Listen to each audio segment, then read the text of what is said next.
โอ้โหอย่าล้อเล่นกับระบบมากนะ ต้องใช้กำลังแขน เดี๋ยวเรามาลองกินกันดู ช่วงนี้หิมะตกถี่ขึ้นเรื่อยๆแล้วนะคะ และวันนี้ไม่ได้ไปรับส่งลูกชาย เพราะว่าเจ้าลูกชายติดหวัดเพื่อนมาค่ะ เดี๋ยวหลุยจะมาลองทำเค้กป๊อปให้เจ้าลูกชายกินดูนะคะ เป็นครั้งแรกเหมือนกันไม่แน่ใจว่ามันจะรอดหรือเปล่า อันนี้ก็คือเป็นไข่ขาวที่เราแยกไว้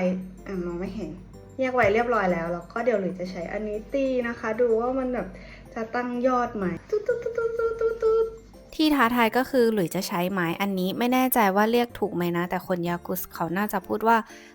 ติกเป็นอุปกรณ์ครัวใช้เพื่อตีครีมหรือว่าของเหลวให้ฟูขึ้น พอได้มาลองตีจริงๆ คือมันไม่ได้ง่ายเหมือนที่เห็นในคลิปเลยอะ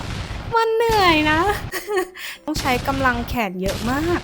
หลังจากที่ตีไปสักพักหนึ่งเลยก็คิดว่าน่าจะโอเคแล้วก็จัดการเทส่วนผสมทั้งหมดรวมกันแล้วก็เอาเข้าอบเลยค่ะแล้วก็จัดการขยำผสมเนยผสมนมต่างๆนะคะแล้วก็ปั้นเป็นก้อนแล้วก็เดี๋ยวเราจะเอาไปชุบช็อกโกแลตกันค่ะ ตอนนี้อยู่ที่ระเบียงบ้านนะคะ เราจะมาทำกันข้างนอกเลยค่ะ เพราะว่าเดี๋ยวจะต้องทำให้มันเย็นอยู่ดี อันนี้เป็นซอสน่ากินมากมือจะแข็งแล้วเหลืออีก4 อัน โอ้โหอย่าล้อเล่นกับระบบมากนะ หนาวมากหนาวมากชุบช็อกโกแลตเสร็จหมดแล้วนะคะ ใช้เวลาไปทั้งหมด8 นาทีแล้ว วันนี้อากาศอยู่ที่-8 องศา น่าจะมองไม่เห็น แต่ว่า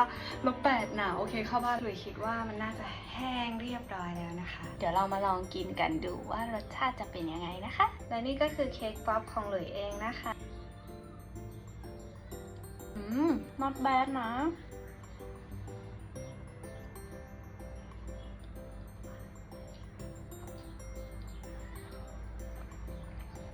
อร่อย เดี๋ยวรอมิชากินข้าวเสร็จแล้วลองเอาไปให้มิชาชิมกัน มิชาจะชอบไหมอันนั้นของมิชา เอาอันนี้เหรอ ใช่ โอเคให้กินแค่2 อันพอนะ